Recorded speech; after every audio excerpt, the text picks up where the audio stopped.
Que la paix, la grâce, la miséricorde, l'amour et la protection de Dieu soient le partage de tous mes compatriotes célestes dans les noms puissants de notre Seigneur Jésus-Christ. Je voudrais juste prendre quelques minutes d'exhortation.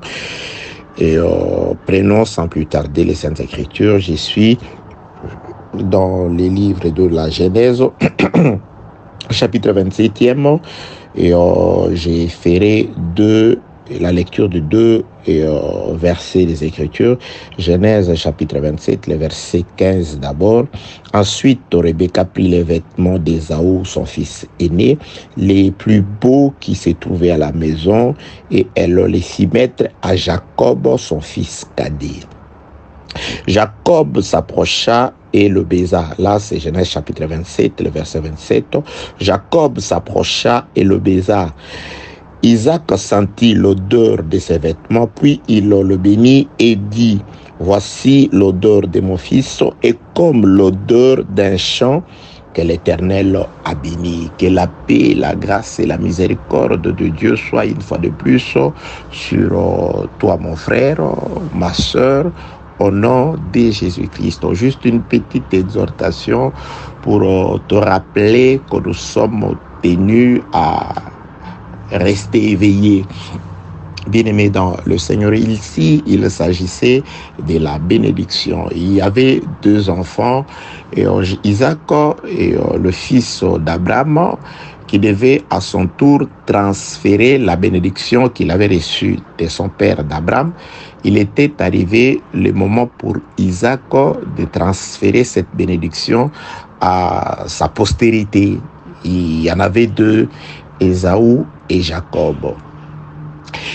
Et au bien-aimé dans le Seigneur, je voudrais dire ici que la bénédiction qu'Isaac devait transmettre à l'un de ses deux fils était spirituelle, uniquement spirituelle. Donc, les Écritures ne montrent pas, en tout cas, que Isaac, à part les faits de la bénédiction qui était sortie de sa parole, avait encore légué quelque chose de matériel à son fils Jacob. C'était juste sa parole.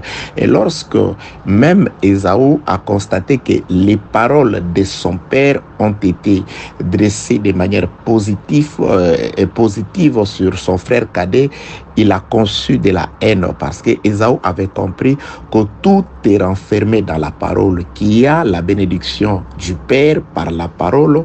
Il est le possesseur des choses invisibles et visibles. C'est pourquoi les frères Paul nous conseillent toujours à attacher nos regards, à nous accrocher à ce qui est invisible. Car les visibles passeront, mais ce qui est invisible, à savoir Jésus-Christ à travers la puissance du Saint-Esprit définie dans la parole de Dieu, c'est la source de toutes choses. Les Écritures rapportent que tout ce qui existe, les invisibles et les visibles, ont été créés par la parole qui aujourd'hui est invisible. Que la paix, la grâce et la miséricorde de Dieu soient avec vous. Donc ici, il était arrivé au moment de pouvoir bénir. Qu'est-ce que Jacob a fait pour recevoir la bénédiction?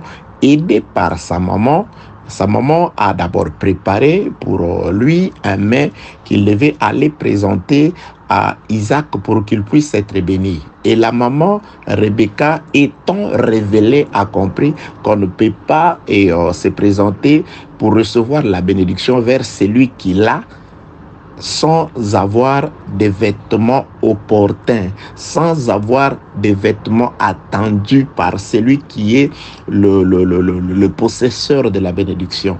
Quel que soit le goût humain que Jacob pouvait avoir. Mais s'il s'était présenté devant Isaac, son père, qui devait lui transmettre la bénédiction, avec des vêtements autres que celui de son frère aîné, je crois qu'il ne serait pas béni. Parce que ces jours-là, après avoir mangé, Isaac, pour se rendre certain que ma bénédiction ira sur la bonne personne, il en a tenu à l'odeur des vêtements. Il a demandé à son fils de s'approcher de lui et de le baiser. Lorsque son fils s'est approché de lui, il a senti l'odeur. Heureusement que Jacob, ces jours-là, avait négligé ses propres vêtements et il s'était vêtu avec les habits les plus beaux de son frère aîné, de celui que le Père aimait, de celui que le Père voulait bénir. Car Jacob, quand il bénissait, je parle d'Isaac, quand il bénissait Jacob, il ne bénissait pas en soi Jacob, mais lui était en train de bénir son fils aîné, son premier-né, la vigueur de sa force, la vigueur, sa puissance, son héritier. Il avait en tête de bénir le premier-né. C'est pourquoi il en tenait aux vêtements du premier-né. Pour résumer, bien-aimés dans le Seigneur, Dieu ne nous bénit qu'à travers son premier-né.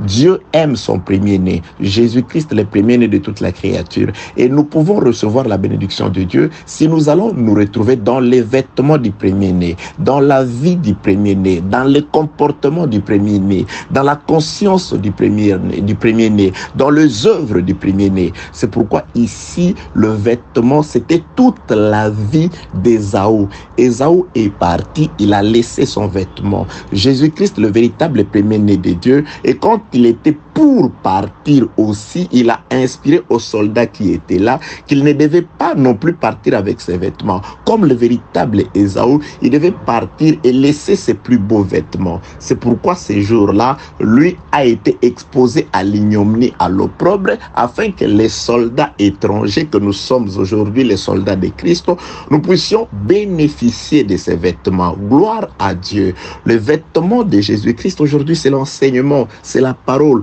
Accrochons-nous à la parole du Seigneur. C'est pourquoi Isaac ne bénit que celui qui porte les vêtements qui a l'odeur d'un champ béni. Le véritable champ béni de Dieu, c'est le Seigneur Jésus-Christ. C'est ce champ qui a produit les fruits, les bons fruits. C'est le seul champ qui a reçu la parole de Dieu et qui a multiplié. Nous étions des champs stériles, nous étions des champs rocailleux, nous étions des champs qui avaient des épines qui pouvaient étouffer la sémence. Nous étions ces genres de champs. Et Jésus-Christ, c'est le quatrième terrain. C'est le Seigneur Jésus-Christ qui a produit les fruits. Voilà les champs bénis de l'Éternel. Gloire soit rendue à Dieu. C'est pourquoi Isaac ne pouvait bénir Jacob parce que Jacob s'est réfugié dans ses vêtements. Isaac ne bénit pas Jacob, il bénit son fils premier-né. Et Jacob étant dans le fils premier-né, il bénéficie de la bénédiction. Dieu ne te bénit pas en soi, car l'homme est méchant, l'homme est mauvais, mais réfugié dans le vêtement, dans la vie de Jésus, dans l'enseignement de Jésus, dans la conscience de Jésus. C'est ainsi qu'on peut recevoir la bénédiction de Dieu. Laisse que Dieu vous bénisse, bien-aimés dans le Seigneur, vous qui aimez la parole, vous qui aimez l'enseignement, vous qui aimez vous réfugier comme des damans, peuple sans force dans le rocher, mais dans la parole de Dieu. Que la paix de Dieu soit avec vous, que la grâce de Dieu soit avec vous, que la miséricorde de Dieu soit avec vous. Aimons l'enseignement, bien-aimés dans le Seigneur, et ne soyons pas seulement de ceux qui se plaisent à écouter, mais de ceux qui écoutent la parole, qui la gardent et qui la manifestent à travers la vie, qui manifestent la vie lorsqu'on sent l'odeur de vos vêtements, qu'on dise que vous êtes comme l'odeur de Christ. Lorsque Dieu vous sent avant de vous bénir, que Dieu dise, je ne sens plus Blanchard. Il a dit, la voix, c'est la voix des Blanchards. C'est Blanchard qui parle. Mais les vêtements et la peau, non, c'est les vêtements, c'est les œuvres de Jésus-Christ. Je ne le bénis pas à cause de sa voix, mais je le bénis à cause de son comportement. Je le bénis à cause de son enseignement. Le Dieu de paix, de grâce et de gloire vous bénisse au nom de Jésus-Christ. Bien-aimés, nous allons poursuivre dans cette exhortation concernant le vêtement. Aujourd'hui, je voudrais tout simplement te dire, bien-aimé dans le Seigneur, la bénédiction se trouve en Jésus-Christ. Et quiconque se retrouve en Jésus-Christ, comme Jacob, dans les vêtements du premier-né, bénéficiera de la bénédiction de Dieu, quel que soit le mets qu'il pouvait présenter à son père. Mais si il n'avait pas les vêtements du premier-né, Dieu qui aime son premier-né, Isaac qui aimait son premier-né, n'allait pas le bénir. Gloire soit rendue à Ésaü qui est parti laissant ses propres vêtements, laissant ses vêtements le plus beau. Jésus-Christ est parti, il nous a laissé les vêtements, et les vêtements qu'il nous a laissés, comme Élie lâchant les manteaux à Élisée, c'est l'enseignement de Jésus-Christ. Ce que Élie avait fait, Élisée va le faire. Pourquoi? Parce qu'il a les vêtements d'Élie. Ce que Jésus-Christ avait fait, il va le faire aujourd'hui, car il est le même hier, aujourd'hui, à travers son vêtement, son enseignement, la puissance qu'il nous a donnée, et éternellement, à travers tous ceux qui conserveront ces vêtements-là.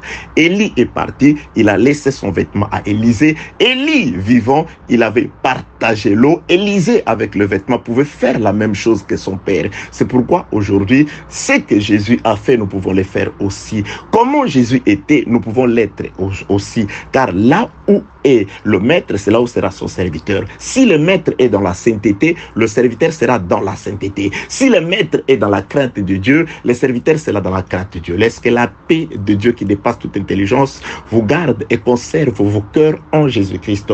Soyez vêtus et habillés du seul vêtement de Christ. Paix, grâce, miséricorde sur vous, au nom de Jésus-Christ.